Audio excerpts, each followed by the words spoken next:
Hello guys, my name is Paddy, and on this channel I share the most basic yet effective knowledge for wealth creation. In today's video, I simply want to share with you the top 5 best or well-performing Vanguard ETFs as a guide to anyone who is interested in building a solid Vanguard investment portfolio. Investing in ETFs is one of the safest ways to build wealth, achieve financial freedom, and even become a millionaire if that is your goal. And I strongly believe that these 5 ETFs are some of the best on the market right now to help you achieve any of these. Let's not waste time and go straight into it. So the first on my list is the Vanguard S&P 500 ETF, simply known as the VOO.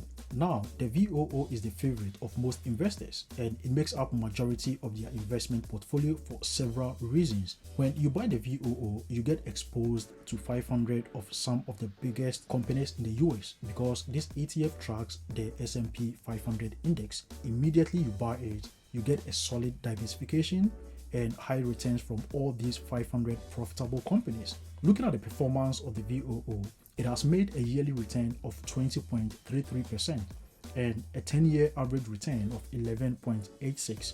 Meaning if you had invested, let's say $10,000 in this ETF 10 years ago, you would have made a little over $30,000 currently.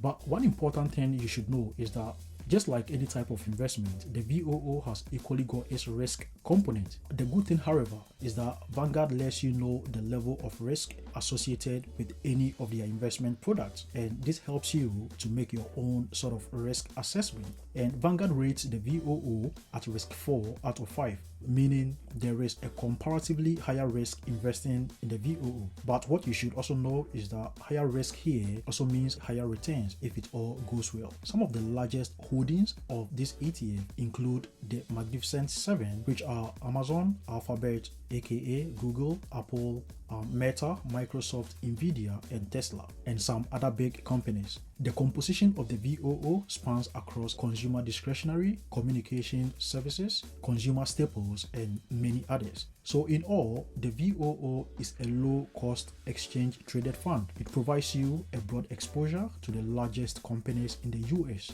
and thus offers you a solid diversification. So if you ask me, I would say the VOO is a good ETF to start with.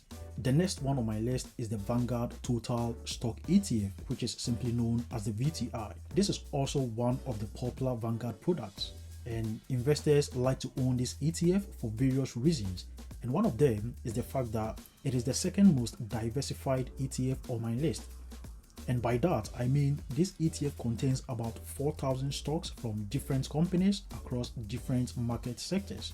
So if you buy this ETF, you somehow immediately own or expose your portfolio to about 4,000 stocks from different companies. But to me, I think the most unique feature of the VTI is the fact that it covers almost 100% of the US stock market. And unlike the VOO, as we discussed earlier, which covers only very large companies, the VTI contains shares from mega, large, small, and even micro companies. So this ETF indeed provides a comprehensive coverage of the entire US stock market. Looking at the performance of the VTI, it has made a yearly return of 19.11% and a 10-year average return of 11.22%, meaning if you had invested that same $10,000 in a VTI 10 years ago, your investment would have been around $30,000 currently. And if you compare the returns of the VOO and the VTI's performance is slightly lower than the VOO. So why would anyone think of having it in their portfolio? And the answer basically is that considering the wide range the VTI covers, this ETF gives you one of the best diversification you could ever get on the market. And just like the VOO, Vanguard rates the VTI at risk 4 out of 5 on their risk scale, with 1 being the lowest and 5 being the highest risk on the scale. Some of the largest holdings of the VTI include, once again, the Magnificent 7, other companies like Berkshire Hathaway and United Health Group. Technology makes 30.40% of the VTI, and sectors like consumer discretionary, healthcare, industrials, and finance are also some significant parts of the VTI's composition. And now, the third ETF on my list is the Vanguard Information Technology ETF, which is simply referred to as the VGT. I like to refer to this ETF as a unique or a specialized ETF because it focuses exclusively on technology and nothing else. So if you buy this ETF, then you are indirectly, owning shares from different companies that focus on areas like software, hardware, semiconductors, IT services, and many other sectors under technology. Looking at the performance of the VGT, it has an astronomical yearly return of 44.96% and a 10-year average return of 19.16. So a $10,000 investment in the VGT 10 years ago would mean that you would have, secured roughly some $60,000 right now. By way of analysis, the return of this ETF is almost twice the returns on both the VOO and the VTI. And I would say these strong returns are simply a direct reflection of the rapid advancement and acceptance of technology. But then, an eye-catching component of this ETF, however, is the risk component associated with it. Unlike the other ETF discussed, which is the VOO and the VTI, Vanguard rates the VGT at risk 5, which is the highest on the risk scale. And by way of assessing why the VGT is at risk 5, I simply think that though the VGT is mostly performing well, it still just follows one sector, which is technology. So it's just quite intuitive to think that what if tomorrow the tech sector stops performing well? Which is quite unlikely, but what if it happens? Then it means the stock would sharply decline in value. And this time around, the top 10 largest holdings of this ETF include only 3 members of the Magnificent 7, and the rest are also some very prominent companies, all under technology. Moving to the fourth ETF on my list, we are now looking at the Vanguard Total World Stock, or simply the VT. And from the name of this ETF, you probably got the impression that this ETF does not track only the US stocks. And that is right, because the VT tracks the index known as the FTSE Global All Cap Index, which covers both well-established and still developing stocks globally. A peculiar feature of this ETF is that the share value may swing up and down more than those stocks that are confined within the US. So to be honest, I would say that if long-term investment is your goal, then this ETF, which is the VT, may fit perfectly in your portfolio.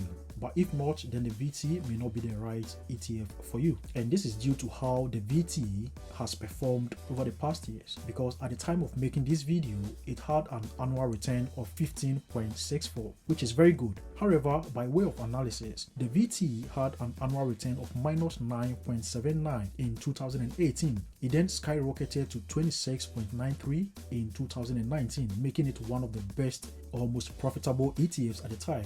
And it came down to 16.65 in 2020, and then went up to 18.24, and then down again to minus 18.02 in 2022, and currently at 15.64. So this simply confirms that even though this ETF contains well-established and some developing stocks, the market value could easily swing either up or down, and therefore I think this ETF is appropriate for long-term investment goals. And just like the VOO and the VTI, Vanguard rates the VT at risk 4 out of 5. This being an international ETF, it spans across regions like North America, Europe, the Pacific, Middle East, and we also have what is known as the emerging markets. The top 10 companies with the highest holdings include again the Magnificent 7, Berkshire Hathaway, and the United Health Group. So this brings us to the last ETF on my list, which is the Vanguard Growth ETF, simply known as the VUG. This ETF contains over 200 stocks, and it is ideal to say that the VUG is a convenient way to own or expose your portfolio to some of the largest growth stocks in the US. And if you don't know what growth stocks are, they are simply stocks which are expected to grow at a rate significantly above the average for the market or industry within which they operate. And what happens normally is that these companies rather choose to reinvest their profits back into the business than paying them out as dividends. And because of this, the stocks have the potential to increase in value at a faster rate than the overall market to give you a higher return or capital appreciation. So straight into the performance of this ETF, it has made a yearly return of 40.98 and a 10-year average return of 13.55, meaning your 10,000 investment in the VUG 10 years ago would be somewhere around $35,000 right now. And just like the others discussed, Vanguard rates the VUG at risk 4 out of 5. And once again, the Magnificent 7 make the top 10 companies with the largest holdings, along with other companies like Visa. The composition of the VUG spans across sectors like consumer discretionary, energy, healthcare, technology, and many others. So that is it, guys. These are my top 5 Vanguard ETFs and the reasons why they are my top 5. And I'm guessing if you've watched the video to this stage, then it's probably because you found some value in there. Thank you very much for watching, and don't forget to hit the like and smash that subscribe button to help this channel. My name is Paddy, and I'll see you in the next video.